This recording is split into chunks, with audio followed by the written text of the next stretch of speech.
وبركاته. انا حبيبه خالد. دلوقتي فيديو النهارده، انا حبيت اقدم نفس الناس اللي اول فيديو يتفرجوا عليا. انا حبيبه خالد، اصغر محلله في مصر، بنزل فيديوهات دايما بحلل فيها كره قدم وكل ماتش. طبعا في اهلي وزمالك النهارده لعبوا، لكن الاول هنتكلم عن الزمالك اللي كان فشله او خيبته اتقل واكبر. تاني ماتش على التوالي يخسر بعد الخساره من الاهلي بسبب مش فاهمه. يعني هو اصلا كان الماتش كله ما فيش غير فرصه واحده حقيقها دونجا، واللي صدها الشناوي فقط، الفرصه اللي طالت 90 دقيقه. جينا بقى الماتش غزل المحله، النادري بيسجل هدف رائع. شفنا ماتش عالي جدا من المحله، جابوا هدفين رائعين جدا، واحد في الدقيقه 3 وواحد في الدقيقه 18.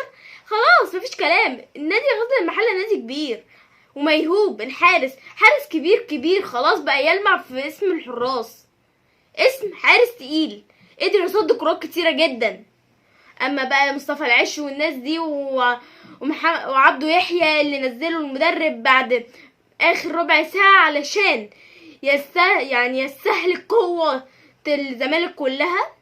هو المحله كان عريس وكان بطل المباراه، واظن ان هو بطل اليوم كمان، بطل الجوله هو غزل المحله اللي قدر يحقق الفوز، فوز جميل جدا.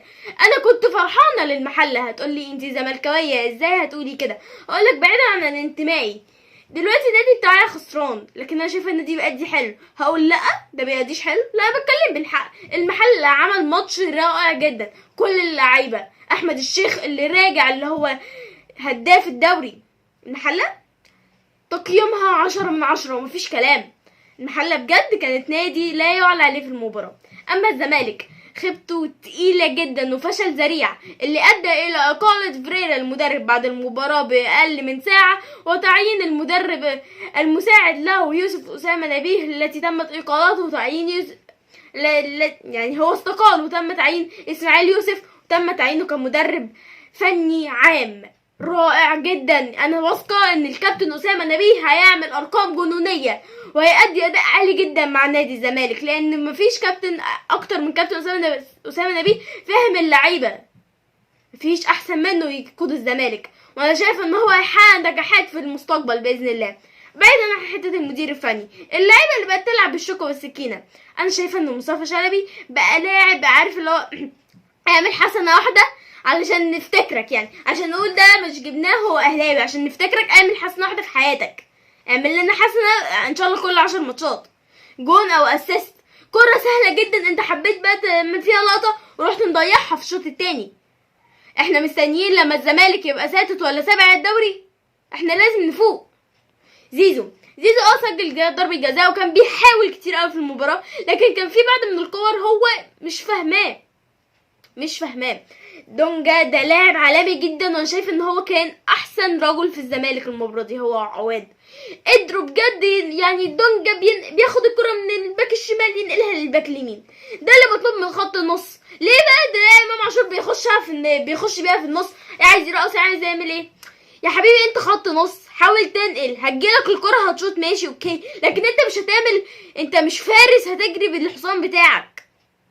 فوقوا لنفسكم، انتوا بني ادمين زينا زيكم واحنا بنشوفكم، انتوا ممكن مش شايفين نفسكم لكن احنا بنشوفكم بنقول لكم اخطائكم عشان تعدلوها. دي مش مهاجمه تقولي انت بتهاجميهم، لا انا بهاجمهمش، انا بقول كده عشان ما يجيش حد. انت دلوقتي انت لما تسمع كلمتي تقول زملكاويه وخايفه على الزمالك، وممكن ما تقولش كده، وجهات نظر تختلف، لكن لما يجي حد تاني مش زملكاوي يقول كلمه على الزمالك انت هتبقى فرحان؟ لا، احنا بنقول كده عشان نوعيكم، عشان تبقوا الزمالك ده نادي كبير ولازم اللعيبه اللي فيه تبقى كبار. عواد ده رجل، يعني مفيش حارس يعني شال كل ده. تقولي دخل فيه هدفين، اقولك لكن الهدفين كان اول حاجه ان الدفاع بيتقدم بطريقه غبيه جدا، مش فاهمه ايه الدفاع المتقدم ده اللي احنا بنلعب عليه. انت عارف ان المحله عندها سرعات وبتشتغل على المساحات، وانت سايب لها مساحات وراك فدانين 3. الله، يعني الونش ربنا يرجعه بألف سلامه، اللي كان الود وبدل ما يروح يلعب دفاع متقدم يقف جنب عواد عشان محدش يعمل انفراد. فين ايام الونش؟